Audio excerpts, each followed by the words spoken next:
ณะนี้ท่านกำลังฟังสถานีวิทยุกระจายเสียง FM 104.5 เมกะเฮิรตซ์อุปัฏสยสูตรพูดเรื่องพระมหากัสสัปปะถูกหมายนัดไปแสดงธรรมะในสำนักภิกษุณีสมัยที่อานนท์ได้นิมนต์ท่านเข้าไปเทศให้ภิกษุณีฟังท่านปฏิเสธความครั้งที่3ถูกเหนี่ยวรั้งจึงได้เข้าไปยังสำนักของภิกษุณีแล้วนั่งบนอาสนะที่เขาจัดไว้ดีจากนั้นภิกษุณีจำนวนมากได้เข้าไปหาท่านพระมหากัสสปะ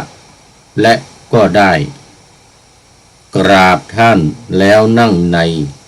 ที่สมควรคอยฟังธรรม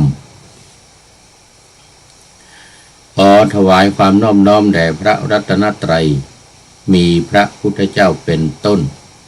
ขอถวายความเคารพพระมหาเถระพระเถรานุเถระเจ้าคณะพระสังฆาธิการทั่วโลกมีพระเดชพระคุณพระธรรมเสนาบดีเจ้าคณะภาค7วัดพระธาตุวสุเทพเป็นต้นและขออำนวยพรแด่ท่านผู้ฟังท่านผู้ชมสาธุชนพุทธบริษัททั้งหลายวันนี้รายการพระไตรปิฎกลอยฟ้าก็ลอยมาจากวัดพระธาตุดอยสุเทพเยอรมันเหมือนเดิมและเข้าสู่สถานีวิทยุ5สถานีเหมือนเดิมคือสถานีวิทยุพระพุทธศาสนาแห่งชาติและจริยธรรมวัดพระธาตุดอยสุเทพมีพ่อครูวันลบนามวงพรหมเป็นผู้อำนวยการอาจารย์พระมหาประสิทธิ์ประสาธิโกเป็นหัวหน้าสถานีและอาตมภาพพระครูปริยัติยานุศาสตร์เป็นผู้บรรยายเป็นประจำทุกวันเวลา 23 ถึง 24 นาฬิกา2สถานีวิทยุเพื่อการศึกษาพระพุทธศาสนาและวัฒนธรรมวัดฝายหินตำบลสุเทพอำเภอเมืองจังหวัดเชียงใหม่มีท่านพระครูสมุวิสุวัตวรกิจโจเจ้าอาวาสวัดฝายหินเป็นผู้อำนวยการ3สถานีวิทยุคลื่นสีขาวเพื่อชาวประชาวัดปากทางเจริญอำเภอดอยหล่อจังหวัดเชียงใหม่มีท่านพระครูอภิวัฒนวิกรมหลวงพ่อเจ้าคณะรองเจ้าคณะอำเภอดอยหล่อจังหวัดเชียงใหม่เป็นผู้อำนวยการนำออกอากาศเวลา 8-9 นาฬิกาทุกวัน4สถานีวิทยุชุมชนคณะสงฆ์อำเภอฝางวัดพระพุทธบาทอุดมหรือน้ำบ่อสาวาอำเภอฝางจังหวัดเชียงใหม่มีพระเดชพระคุณหลวงพ่อพระครูสุจิตตานุรักษ์เจ้าคณะอำเภอฝางเป็นผู้อำนวยการและสุดท้ายสถานีวิทยุมจร.วิทยาลัยสงฆ์นครลำปางมีอาจารย์จีรศักดิ์ปันลำเป็นผู้อำนวยการ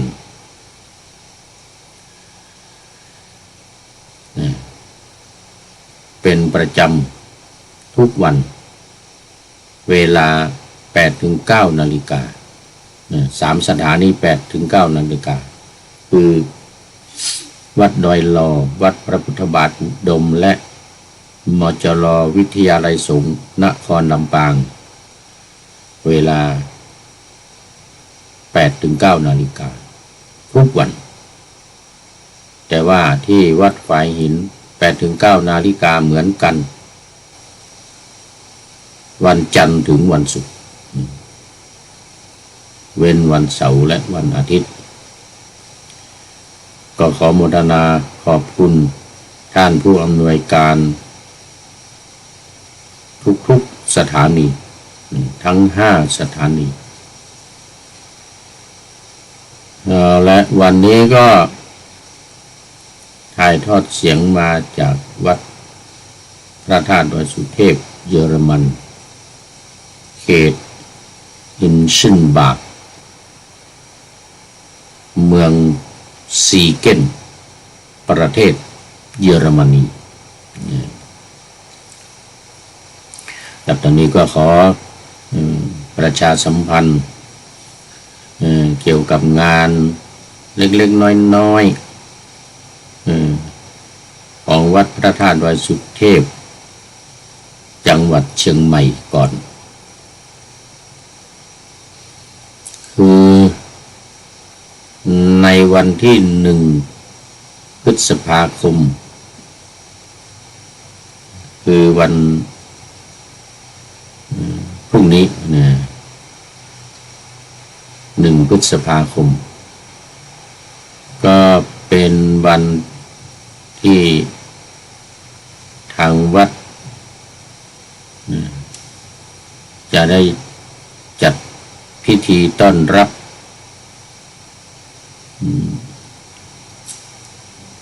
พระบัญชาสมเด็จพระสังฆราช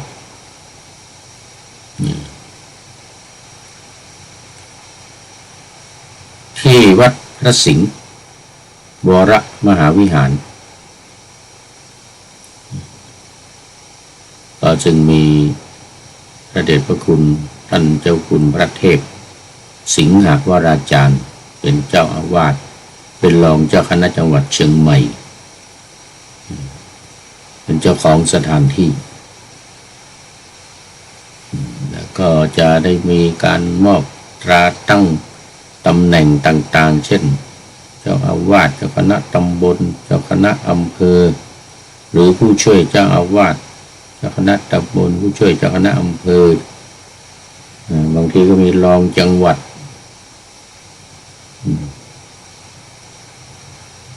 แล้วก็ตำแหน่งอื่นๆอีกในโอกาสนี้ก็ขอถวายมุทิตาสักการะพระเดชพระคุณหลวงพ่อพระธรรมเสนาบดีในวโรกาสที่ได้รับพระบัญชาของสมเด็จพระสังฆราชแต่งตั้งเป็นเจ้าคณะภาค 7ในวันนี้ด้วยคราวนี้ก็มาในวัดพระธาตุดอยสุเทพเยอรมันบ้าง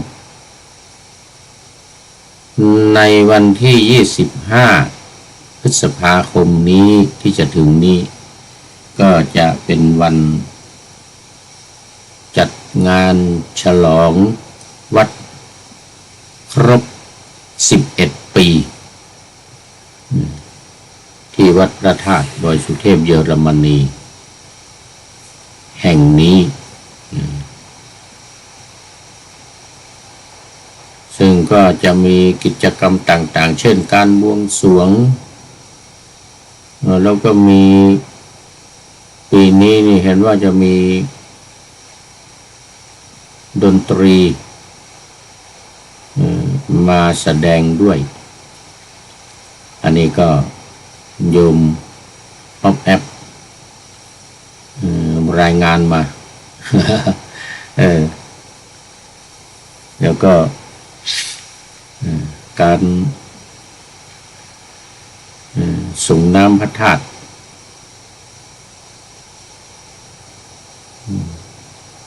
ทำบุญตักบาตรแล้วก็เป็นกิจกรรม ประจำและมีการทอดถวายผ้าป่าสามัคคีเพื่อนำจตุปัจจัยอุดหนุนวัดพระธาตุดอยสุเทพเยอรมันแห่งนี้ตามโอกาสนี่ถือโอกาสนี้ประชาสัมพันธ์เชิญชวนญาติโยมทั้งหลายทั้งในเมืองไทยและในต่างประเทศโดยเฉพาะในเยอรมนีนี้ได้มาร่วมกิจกรรมการฉลองวัด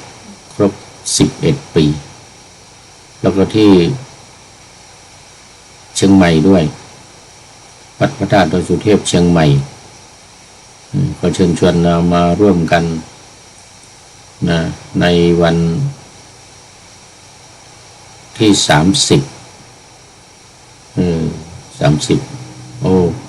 วันนี้วันที่30ก็เป็นวันที่ว่าเจ้าศรีวิชัยเปิดถนนขึ้นดอยสุเทพเป็นครั้งแรกจะได้มีขบวนแห่รูปปั้นของครูบาเจ้าศรีวิชัยวางไว้บนหลังช้างแห่ขึ้นจากลานครูบาศรีวิชัยวัดศรีโสดาขึ้นไปบนวัดท่าดอยสุเทพก็จะมีขบวนต่างๆยาวเหยียดเลยทีเดียวตอนเช้ารู้สึกว่าจะเป็น7 นาฬิกาหรือ8 นาฬิกาเนี่ยเวลายังไม่ได้ดูตารางเวลาFC ตัวจริงยังไม่ได้ส่งเข้ามา เรื่องตารางเวลาด้วยกำหนดการที่ชัดเจนแต่ที่แน่นอนก็จะมีการเจริญพระพุทธมนต์ที่หน้าบันไดนาคใต้ฐานครูบาเจ้าศรีวิชัยฐานรูปครูบาศรีวิชัยแล้วก็วันที่1ก็เชิญชวนมาร่วมงานการต้อนรับพระบัญชาสมเด็จพระสังฆราชแต่งตั้งพระเดชพระคุณหลวงพ่อพระธรรมเสนาบดีเป็นเจ้าคณะภาค7ณวัดพระสิงห์วรมหาวิหารเวลาบ่าย2 โมงหลังจากนั้นก็จะมีขบวนแห่จากวัดพระสิงห์ขึ้นบนดอยสุเทพตอนเย็นก็จะมีการต้อนรับบนวัดพระธาตุดอยสุเทพอีกทีหนึ่งมีการเจริญพระพุทธมนต์ชัยมงคลคาถา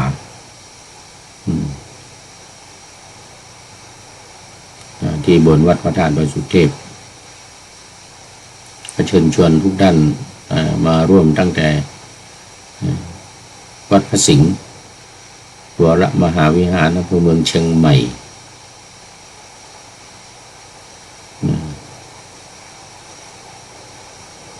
และบนวัดพระธาตุดอยสุเทพด้วยในวันเดียวกันแล้วก็วันที่4 พฤษภาถึงวันที่10 พฤษภาคม7 วันนี่นะก็จะมีการแสดงพระธรรมเทศนาทุกวันเวลา 19 นาฬิกาเป็นต้นไปทุกวันโดยพระธรรมกถึกในจังหวัดเชียงใหม่ถ้าผู้พูดอยู่ที่วัดพระธาตุดอยสุเทพก็จะเป็นหนึ่งในการแสดงพระธรรมเทศนาเนื่องในวันวิสาขบูชาแล้วหลังจากวันวิสาขบูชาคือวันที่11แล้วไปเนี่ยรู้สึกว่าจะเริ่มตั้งแต่11เนี่ยนะตอนเย็นตอนกลางคืน1 ทุ่มก็มีการแสดงธรรมอีก7 วันก็นับไปที่ 15แรม15ค่ำ11 12 13 14 15 16 17 18ถึงวันที่18เนี่ยคือเนื่องในเทศกาลอัฐมีบูชาคือการโปรงพระบรมศพนะชาปนกิจพระราชทานเพลิงพระราชทานเพลิงวันที่แรม8ค่ำแรม8ค่ำก็ตกวันที่เท่าไหร่11 12 13 14 15 17วันที่17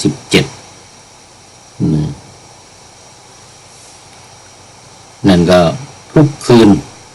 มีแสดงพระธรรมเทศนาเนื่องในวันอัฐมีบูชาการประชุมพระเพลิงถวายพระเพลิงพระบาทสมพระบรมสารีริกบรมศพของสมเด็จพระบรมศาสดาสัมมาสัมพุทธเจ้า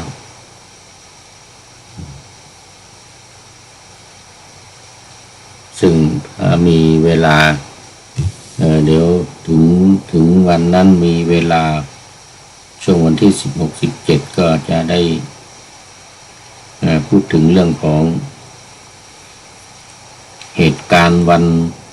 อัฐมีบูชาซึ่งมีเหตุการณ์ที่มากมายเหมือนกันไม่แพ้กับวันหรือเป็นสองรองจากวันวิสาขบูชา น่าจะเป็นสองรองจากวิสาขบูชาในวันอัฐมีบูชาก็จะได้มาเล่าสู่กันฟังนานๆทีปีหนึ่งครั้งหนึ่ง เล่าสู่กันฟังสำหรับตอนนี้ก็เข้ามาสู่เนื้อหาสาระของธรรมะในพระไตรปิฎกกันเลยFC ทั้งหลายก็หลับกันไปหมดแล้วในเมืองไทยตอนนี้ 2:49 นาทีที่นี่ก็3:50 3:50FC ทั้งหลายก็คงไม่มีเข้ามาแล้วว่าคนเดียว อยู่คนเดียวให้ผีหลอก อยู่คนเดียวให้ผีหลอกไปก่อน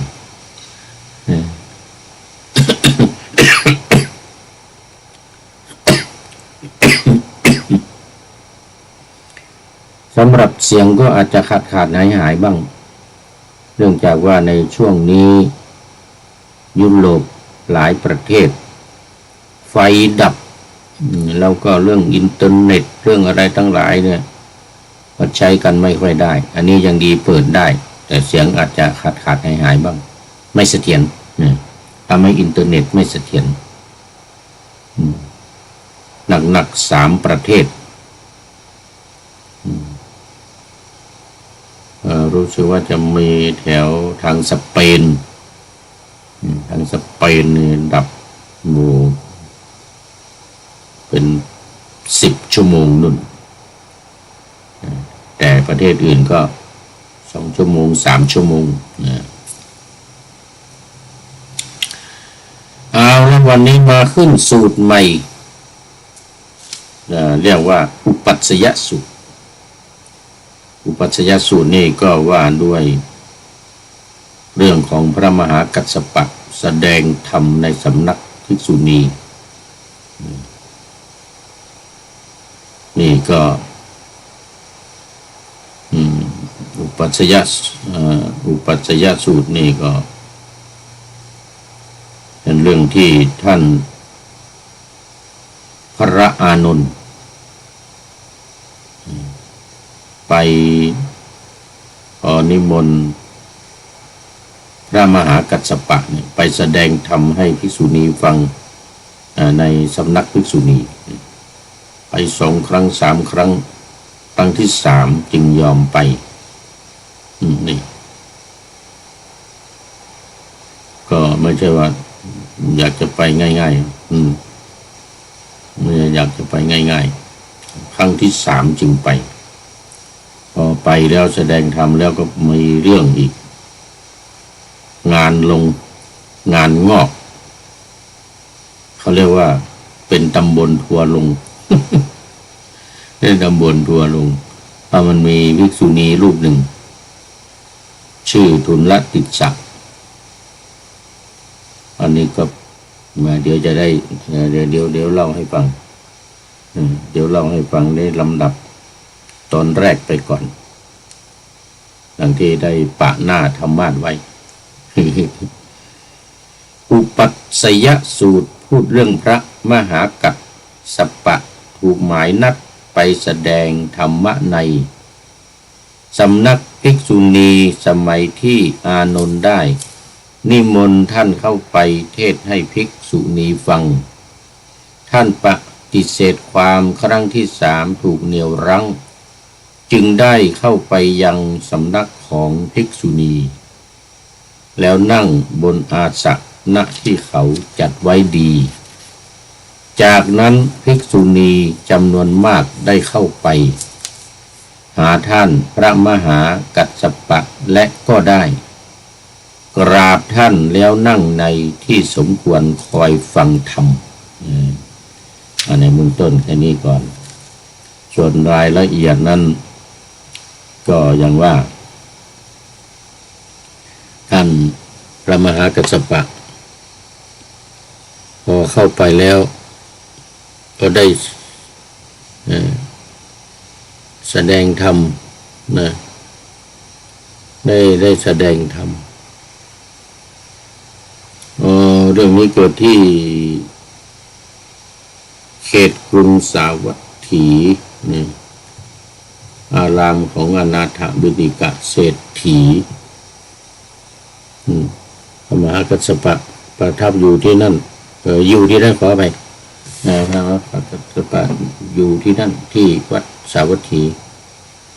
ท่านพระอานนท์ก็ถือบาตรจีวรครองอันตรวาสุขถือบาตรพาดจีวรถือบาตรพาดจีวรสังฆาติเข้าไปหาท่านพระมหากัสสปะถึงที่อยู่เลยทีเดียวขันแล้วก็ได้กล่าวกับท่านพระมหากัสสปะว่ามาเถิดท่านกัสสปะผู้เจริญเราจักไปยังสำนักของภิกษุณีแห่งหนึ่งท่านพระมหากัสสปะก็กล่าวว่าในครั้งแรกกันนะไปเถิดท่านอานนท์ท่านเป็นผู้มีกิจมากมีงานที่ต้องทำมากในครั้งที่2ท่านพระอานนท์ก็ได้เข้าไปก็ได้กล่าวอีกได้กล่าวว่ามาเถิดท่านกัสสปะผู้เจริญเราจะไปยังสำนักของภิกษุณีแห่งหนึ่งท่านพระมหากัสสปะก็กล่าวเหมือนเดิมคือไปเถิดท่านเป็นผู้มีกิจมากมีธุระมากในครั้งที่3ก็เหมือนกันท่านพระอานนท์ก็เข้าไปกล่าวเหมือนเดียวกันคราวนี้ท่านพระมหากัสสปะก็เมื่อถูกรบเร้าดูเหมือนจะรู้ว่าจะมีอะไรเกิดขึ้น ก็ไปก็มีท่านพระกัสสปะเป็นปัจฉาสมณะครั้นเข้าไปถึงแล้วก็นั่งบนอาสนะที่เขาจัดไว้ลำดับนั้นภิกษุณีจำนวนมากก็เข้าไปกราบท่านพระมหากัสสปะถึงที่นั่งแล้วก็นั่งอยู่ที่สมควรท่านมหากัสสปะก็แสดงธรรมให้แก่ภิกษุณีเหล่านั้นให้เข้าใจ ชัดชวนใจให้อยากรับเอาไปปฏิบัติอันนี้2 ข้อข้อที่3เร้าใจข้อที่4เร้าใจให้อาหารกระแล้วกระล่าข้อที่5ปลอบชโลมใจให้สดชื่นร่าเริงชโลมใจให้สดชื่นร่าเริงครั้งนั้นภิกษุณีเสร็จธรรมกถาเรียบร้อยแล้วก็ลุกจากอาสนะลุกอาสนะแล้วครั้งนั้นภิกษุณีชื่อทุนละติสาไม่พอใจภิกษุณีนี่ไม่พอใจจึงเปล่งวาจาแสดงความไม่พอใจละทีนี้ไม่ความไม่พอใจท่านพระมหากัสสปะก็ดูจะรู้มาก่อนแล้วยังได้ผัดเพี้ยนผ่อนผันท่านพระอานนท์ถึง3 ครั้ง2 ครั้งผ่อนผัน2 ครั้งพระอานนท์ก็ไม่เข้าใจเพราะว่าท่านพระอานนท์ยังไม่มีหูทิพตาทิพเหมือนท่านพระมหากัสสปะ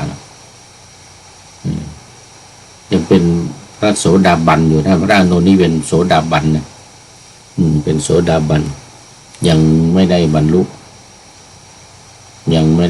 ธรรมขั้นอรหันต์เป็นแค่โสดาบันท่านห้าม2 ครั้งแล้วก็ไม่ยอมซีซัวเขาเรียกว่าเซาซีไม่ใช่ซีซัวเซาซีเซาซีอยู่อย่างนั้นแหละครั้งที่3นี่ก็ไปก็ไปท่านพระมหากัสสปะก็ถือบาตรพาดจีวรและสังฆาติเข้าไปในสำนักแห่งภิกษุณีแห่งหนึ่งโดยมีท่านพระมหากัสสปะพระอานนท์เป็นปัจฉาสมณะติดตามไปผู้ติดตามอานนท์เป็นผู้ติดตามไปอันนี้ก็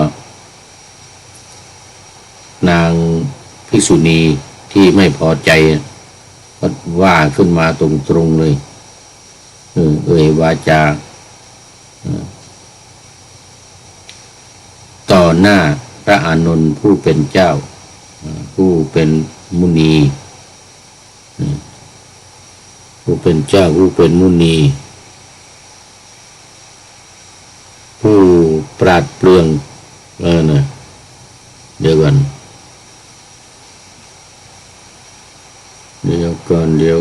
น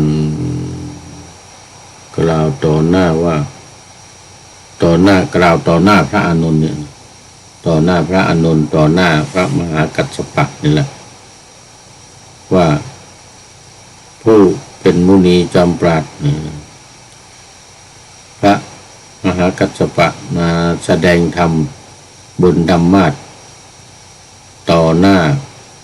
พระอานนท์ผู้เป็นปราชญ์เปรียบเหมือนพ่อค้าเข็มสำคัญว่าควรขายเข็มในสำนักของช่างเข็มผู้ชำนาญป่านนั้นเลยป่านนั้นเลยดูถูกพระมหากัสสปะขนาดหนักว่าพระมหากัสสปะเนี่ยเหมือนกับเปรียบเทียบนี่ครับบุลลี่ บุลลี่พระมหากัสสปะไม่ใช่ธรรมดานะนี่ภิกษุณีนี่บุลลี่มหากัสสปะบอกว่าเหมือนกับพ่อค้าขายเข็มเนี่ยเอาเข็มไปขายให้กับเจ้าของผู้ชำนาญหมดนะหรือไม่ก็ลักษณะเป็นแบบว่าเอามะพร้าวไปขายสวนอะไรเนี่ยให้กับเจ้าของเขาขอต้อนรับคุณโยมฝนศรีลากราบสาธุเจ้ายังไม่นะคงกำลังตื่นขึ้นมากำลังตื่นขึ้นมาทางแม่แจ่มเป็นยังไงเนาะแม่แจ่มตื่นขึ้นมาแล้วก็หลับต่อก็ได้เด้อ มันดึกมันดึกแล้วตอนนี้นึกว่าไม่มีใครเข้ามาแล้วนั่งผีหลอกอยู่นี่ นั่งผีหลอกอยู่คนเดียวยมพลเอาโมทนาเป็นอย่างยิ่งว่าเหมือนกับเอามะพร้าวมาขายสวนให้เจ้าของผู้ชำนาญเหมือนกันนะ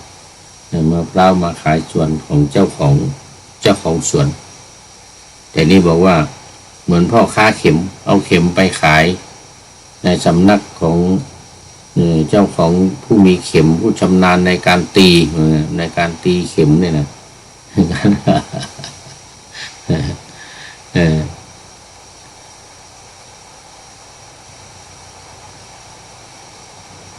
ในสำนักของ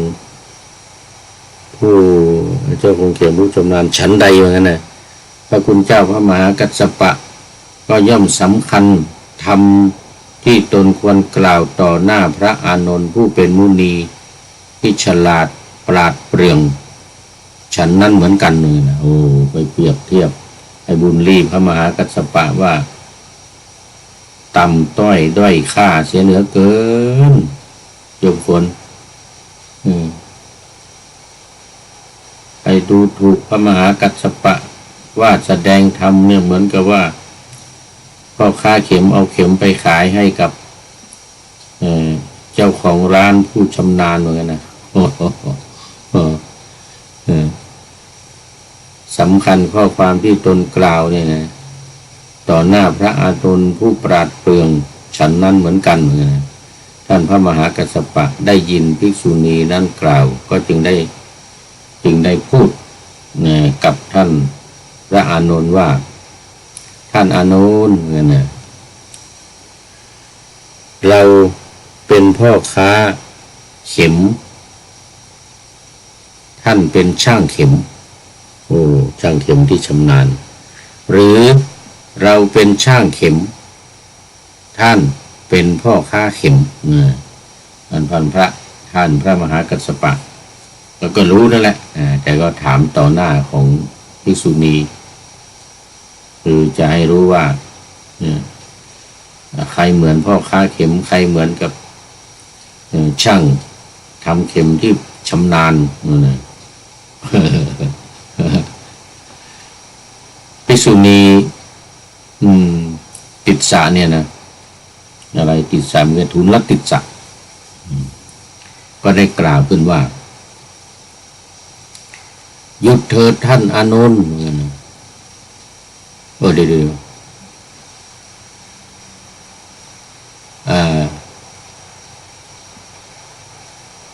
เราเป็นช่างเข็มหรือท่านเป็นเข็ม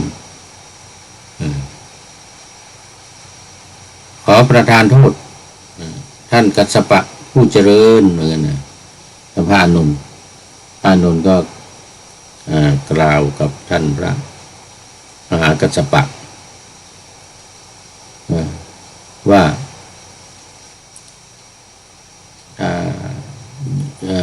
ท่านผู้เจริญหมู่ท่านอย่าด่วนสรุปเกินไปนะภิกษุณีขออภัยภิกษุณีกล่าวว่ากล่าวกับท่านพระมหากัสสปะกล่าวต่อหน้านั่นแหละกล่าวต่อหน้าหยุดเถิดท่านอานนท์เหมือนกันนะหมู่ท่านอย่าด่วนสรุปเกินไปเหมือนกันนะคือจะว่ามหากัสสปะนั่นแหละแต่ก็พูดกับท่านอานนท์ท่านอานนท์ท่านจะเข้าใจความนั้นอย่างไรท่านถูกนำเข้าไปเปรียบในหมู่ท่านถูกนำเข้าไปเปรียบเทียบในหมู่ภิกษุเฉพาะพระพักตร์พระผู้มีพระภาค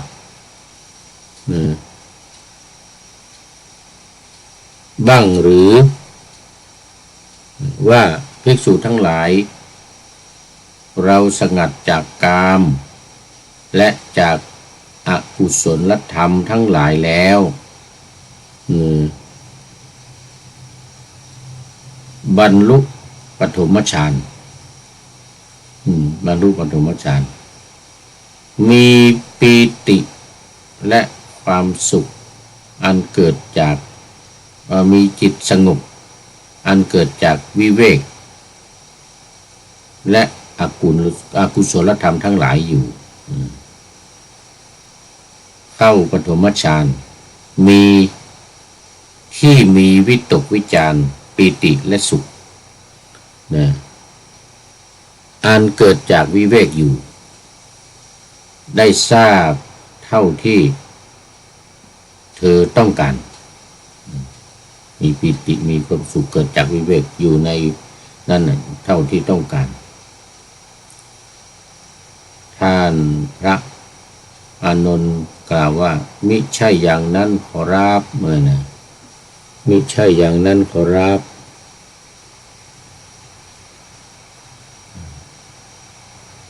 ท่านพระมหากัสสปะก็ได้กล่าวอีกว่าท่านผู้มีอายุผมเองถูกนำเข้าไปเปรียบเทียบกับสงฆ์หมู่ใหญ่เฉพาะพระพักตร์พระผู้มีพระภาคพระผู้มีพระภาคภิกษุทั้งหลายเราสงัดจากกามและจากอกุศลธรรมทั้งหลายบรรลุปฐมฌาน มีวิตกวิจารปิติสุขอันเกิดจากวิเวกอยู่ได้ตราบเท่าที่เราต้องการแม้กัสสปะก็สงัดจากกามและจากอกุศลธรรมบรรลุปฐมฌานมีวิตกวิจารและปีติอยู่ได้ตราบเท่าที่เธอต้องการคืออันนี้พระพุทธเจ้าตรัสต่อหน้าพระมหากัสสปะอันนี้ในสูตรก่อนเป็นอย่างนี้ในสูตรก่อนที่ผ่านมาชานาพิญญสูตรในชานาพิญญสูตร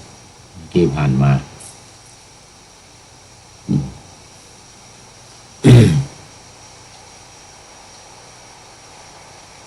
ท่านจะหมายถึงอนุปุพพวิหารสมาบัติ9อนุปุพพวิหารสมาบัติ9นี่ก็คือฌาน8บวกด้วย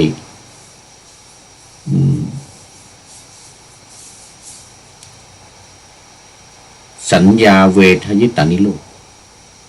เราก็เรียกว่าสมาบัติ9อนุปุพพสมาบัติ9และอภิญญา5มีข้อความที่ละไว้แล้วอภิญญา5ก็อยู่ในชานาภิญญสูตรเหมือนกันภิกษุ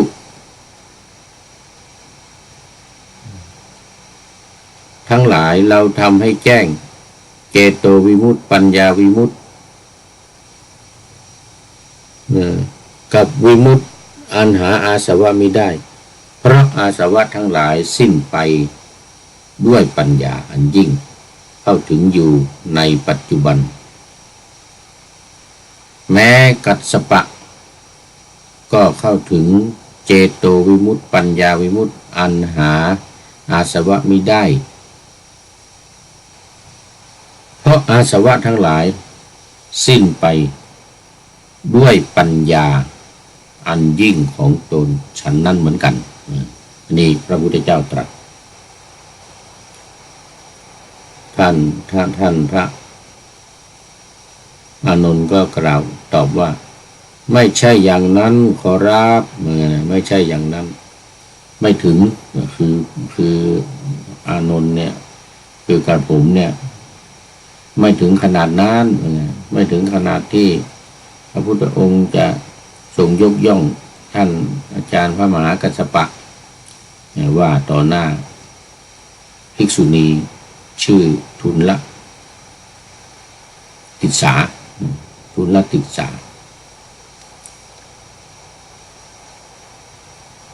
ท่านผู้มีอายุท่านพระมหากัสสปะกล่าวอีกว่าท่านผู้มีอายุผมเองถูกนำเข้าไปเปรียบในหมู่ภิกษุเฉพาะพระพักตร์พระผู้มีพระภาคว่าภิกษุทั้งหลายเรา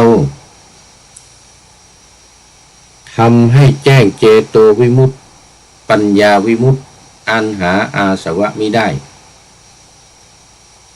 เพราะอาสวะทั้งหลายสิ้นไป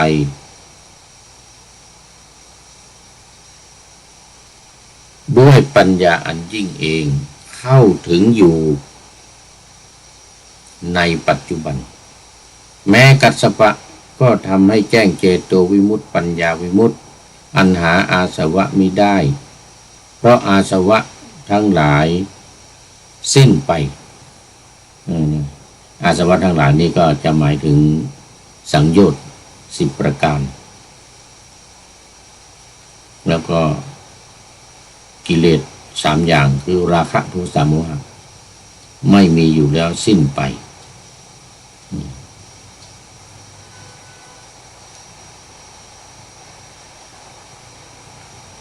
ด้วยปัญญาอันยิ่งเองเข้าถึงอยู่ท่านผู้มีอายุผู้ใดสำคัญผมว่าควรปกปิดได้ด้วยปัญญาผู้นั้นก็ควรสำคัญช้าง7 ศอกหรือ7 ศอกครึ่ง ว่าจะพึงปกปิดได้ด้วยใบตาลคือหมายถึงว่าถ้าคนอื่นจะมาปกปิดในความรู้ในปัญญาในการบรรลุธรรมในความสิ้นอาสวะทั้งหลายเนี่ยเหมือนเราเนี่ย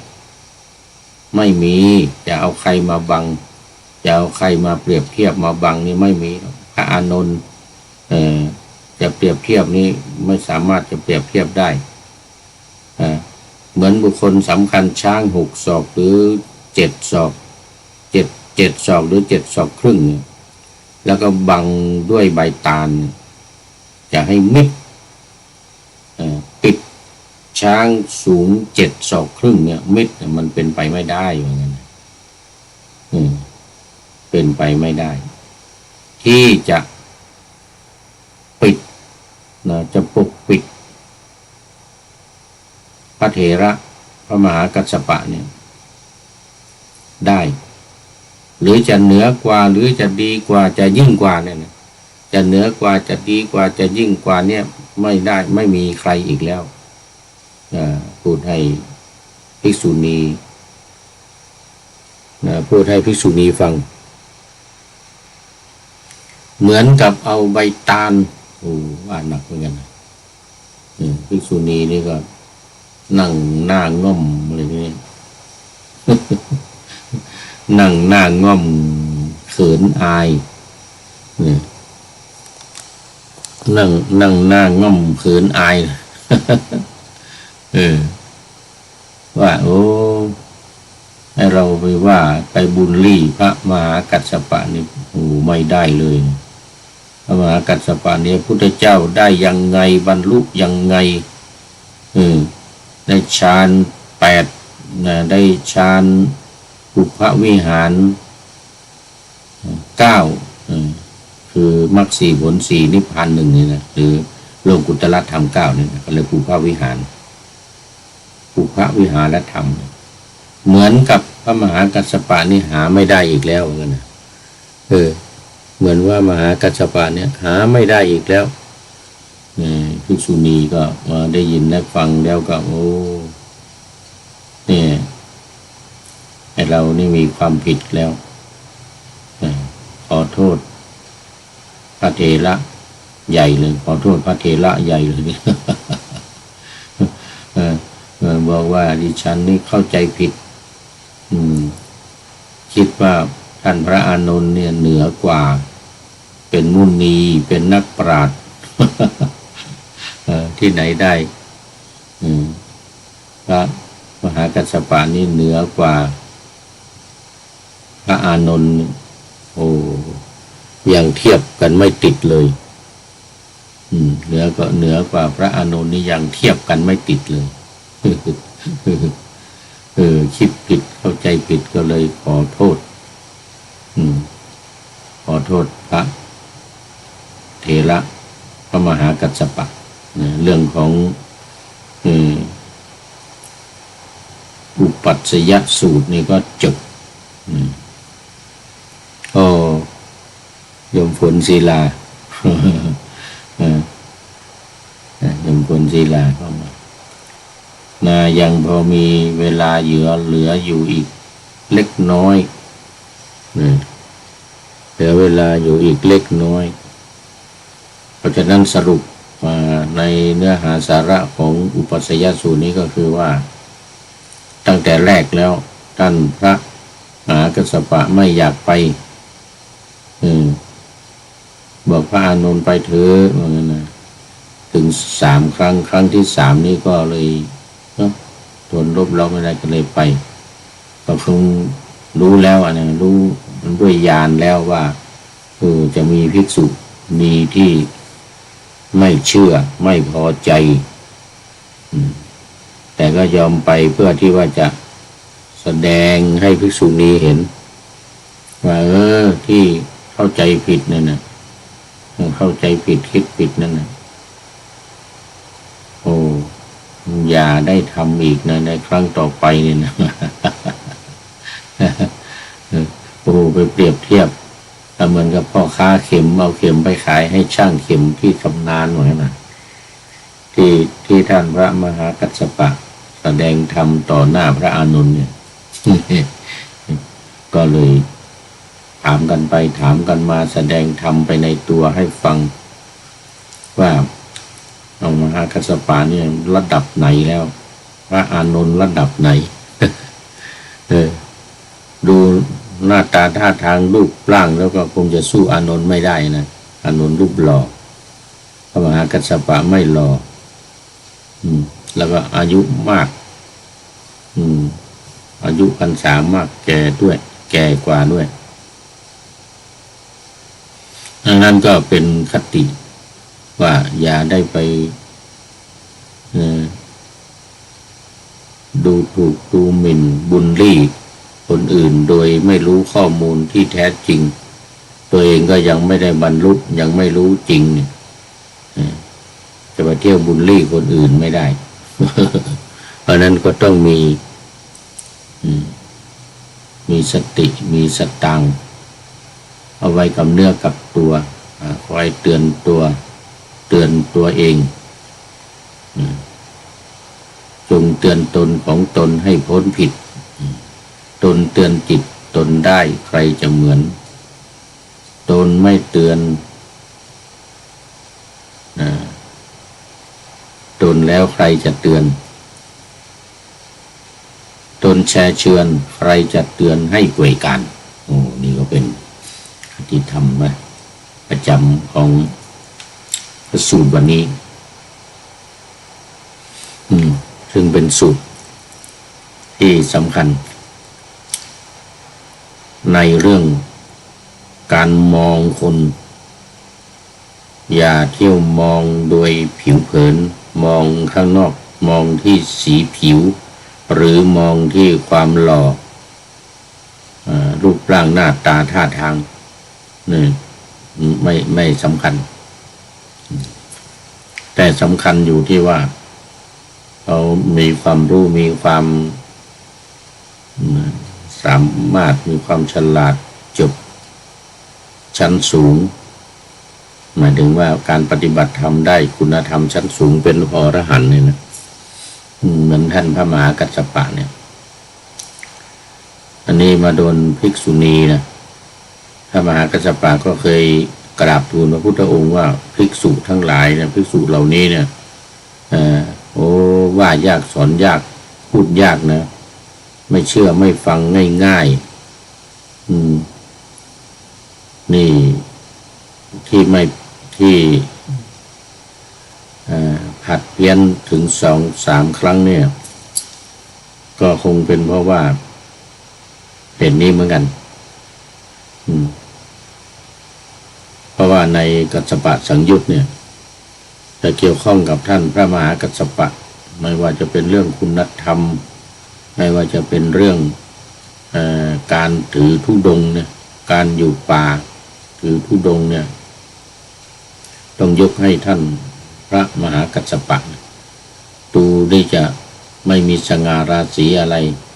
นุ่งห่มผ้าก็นุ่งห่มผ้าบางสุกุลจีวรผ้าเปื้อนฝุ่นไม่ค่อยดูจะไม่ค่อยมีศักดิ์ศรีอะไรอย่างว่าแต่ถ้าเป็นผู้ที่เขารพนับถือการนุ่งผ้าแบบเศร้าหมองการนุ่งผ้าแบบนี่นะก็คงจะชอบท่านพระมหากัสสปะนะคือนุ่งผ้าเศร้าหมองสีไม่ฉูดฉาดสีไม่ฉูดฉาด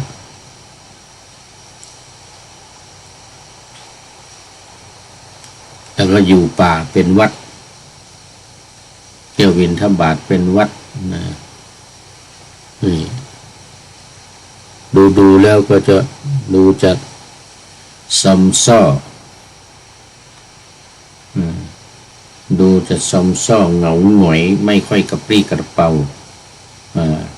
ประกอบด้วยรูปร่างหน้าตาไม่หล่อเหลาเอาการเหมือนพระอานนท์อีก ท่านพระอานนท์นี่ก็มีผู้หญิงติดเยอะนะจนเข้ามาบวชคนหนึ่งเข้ามาบวชว่าชอบใจรักพระอานนท์พระอานนท์ก็ถามว่าตรงไหนเธอชอบอะไรชอบตรงไหนนะชอบตาหรือชอบคิ้วหรือชอบใบหน้านี่เหรอปากหรือฟันหรือตรงไหนที่ว่าชอบนะมันไม่แต่ขี้ทั้งนั้นนะเนี่ยนะนี่เรื่องว่าเนี่ย พระอานนท์ว่าให้ภิกษุณีลูกหนึ่งตั้งแต่ก่อนบวชแล้วชอบพระอานนท์ก่อนตั้งแต่ก่อนบวชพระอานนท์ไปขอน้ำดื่มภิกษุณีนี่ก็เอาน้ำถวายพระอานนท์ตอนแรกก็ว่าโอ้ดิฉันเนี่ยเป็นคนชั้นต่ำนะศักดิ์ศรีไม่เท่าพระพุทธเจ้านะไม่เท่าพระอานนท์นะพระอานนท์นี่เป็นพราหมณ์ชั้นสูงเหมือนกันนะพระอานนท์บอกว่าเราทิ้งหมดแล้วในเรื่องวรรณะทั้งหลายเนี่ยกษัตริย์พราหมณ์แพทย์สูตรเลยนะเราไม่มีไม่มีวรรณะแล้วคือ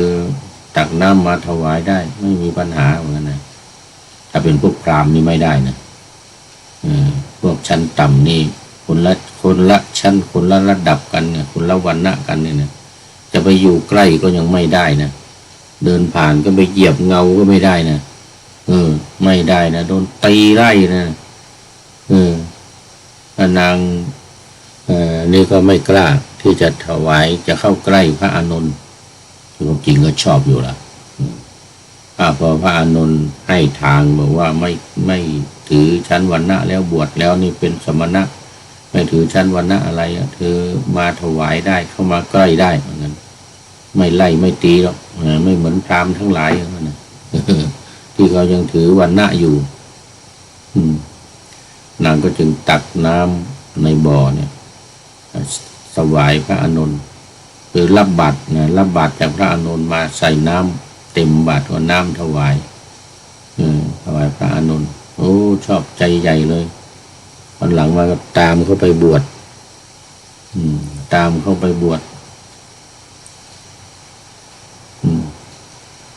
มีโอกาสก็คุยถามพระอานนท์ชวนพระอานนท์ศึก ชวนพระอานนท์ศึกแต่ว่าพระอานนท์เป็นโสดาบันเป็นพระโสดาบันเนี่ยดีนะไม่ได้โสดาบันนี่ศึกไปแล้วนะ ศึกตามอันนี้ไปแล้ว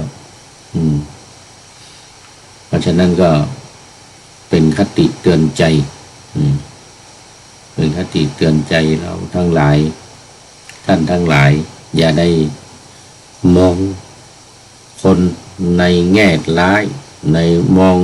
ต่ำหรือดูถูกดูหมิ่นเหยียดหยามประณาม ค่าไปลดค่าเอาโดยมันไม่รู้ความจริงเนี่ยไม่ได้เลยเนี่ยเหมือนกับภิกษุณีทุนละติสานี่เป็นตัวอย่างก็เลยถูกท่านพระมหากัสสปะสนทนากับท่านพระอานนท์เรื่องคุณสมบัติของพระมหากัสสปะกับพระอานนท์ที่เปรียบเทียบกันแล้วเนี่ยเทียบกันไม่ได้เลยนี่นะ เอาแล้ววันนี้หมดเวลาก็โยมฝนศรีลาก็เป็นท่านสุดท้ายเข้ามาในรายการวันนี้เข้าสู่เส้นชัยของรายการ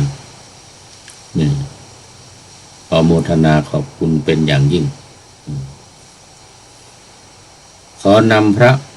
ไตรปิฎกลอยฟ้าไปจากผู้ฟังทั้งหลายในโลกล่าวันต่อไปจะได้จรย้อนกลับมาสู่สถานีใหม่ให้ท่านฟังอย่าลืมเปิดวิทยุหรือเครื่องรับโทรศัพท์โมบายคอมพิวเตอร์ผัง YouTube เฟซเพจไลน์ให้ดังๆเพื่อชมฟังรายการวันต่อไปขอทุกท่านมีความสุขทุกคืนวันนำธรรมะประกอบการ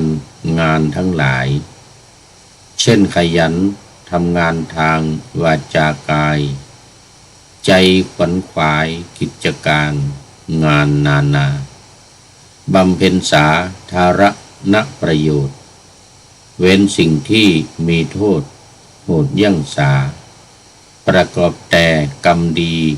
มีราคาแสวงหาเงินทองครองใจคนเสียสละพระทรัพย์นับมากน้อยไม่ให้ล้านก็ให้ร้อยไม่ด้อยผลเอื้อคนรวยช่วยคนยากฝากคนจนให้ทุกคนเท่า